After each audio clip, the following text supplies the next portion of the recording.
Next topic is micturition. Micturition होता है release of urine, release of urine from urinary bladder by urethra. ठीक है, urinary bladder से urethra के through urine को रिलीज करना क्या होता है, मिक्टूरिशन होता है।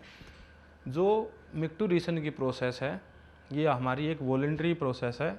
ठीक है, जो नेफ्रॉन से ब्लड फिल्टर होकर आया है वो अल्टीमेटली जो है यूरेटर से होता हुआ यूरेनरी ब्लैडर के अंदर स्टोर होता है।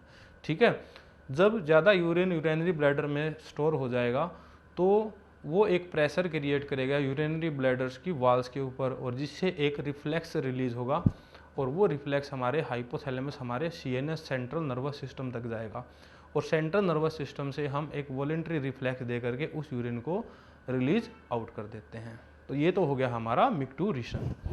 हम on an average 1.5 litre per day जो है यूरिन को रिलीज करते हैं, और इस यूरिन के अंदर 25 से 30 ग्राम यूरिया होगा, और हमारे यूरिन की जो पीएच रहेगी वो 6 रहेगी।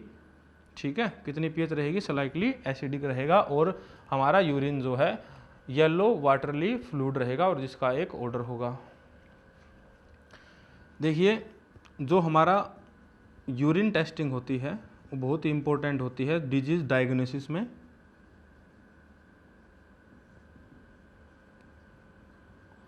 ठीक है, हमारे यूरिन के अंदर अगर ग्लूकोज ज़्यादा है, ठीक है, तो वो ग्लूकोसोरिया नाम की बीमारी को बताएगा, और कीटोन बॉडी ज़्यादा होने से, कीटोन बॉडी ज़्यादा होने से कीटोन्यूसोरिया डिजीज़ के बारे में बताएगा, और ये दोनों चीज़ें होने से ये बताएगा डायबिटीज़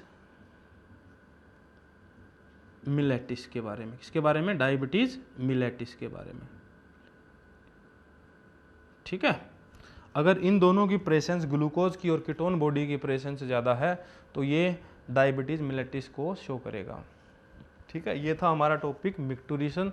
इसके बाद बात करेंगे role of other organ in the excretion. जैसे देखिए, हमारे अंदर अदर ऑर्गन जैसे हमारे लंग्स हो गए CO2 को रिलीज करते हैं, हमारे अंदर सेबेशियस ग्लैंड होगी जो वैक्स और पसीने को रिलीज करती हैं, और इसी के साथ हमारा जो लीवर है वो लीवर क्या करता है, बाइल जूस को रिलीज करता है। तो ये थे हमारे अदर ऑर्गन्स जो कि एक्सक्रीशन में हेल्प करते हैं। इसके साथ अब हम पढ़ेंगे अब disease associated with the excretory system. अब हम बात करेंगे disorder of the excretory system. इसमें हमारा फर्स्ट क्वेश्चन है यूरीमिया। यूरीमिया होता है accumulation of urea in the blood.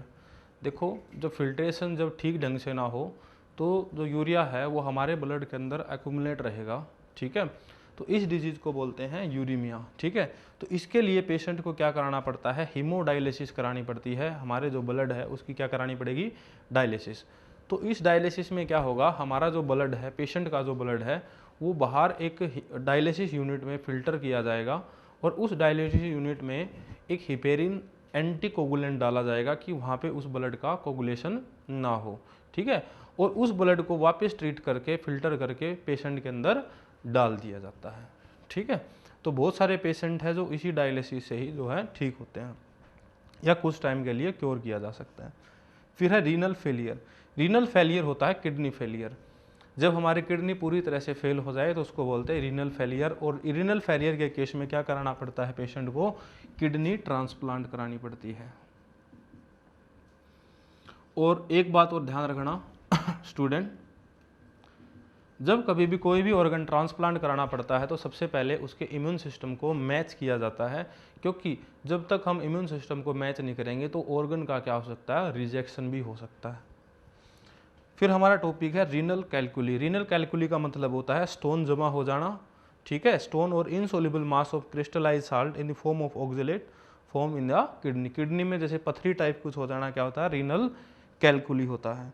फिर होता है ग्लोमेरुलोनेफ्रिटिस। अगर ग्लोमेरुलस में इन्फ्लेमेशन हो जाए किसी कारण तो उसको बोलेंगे ग्लोमेरुलोनेफ्रिटिस।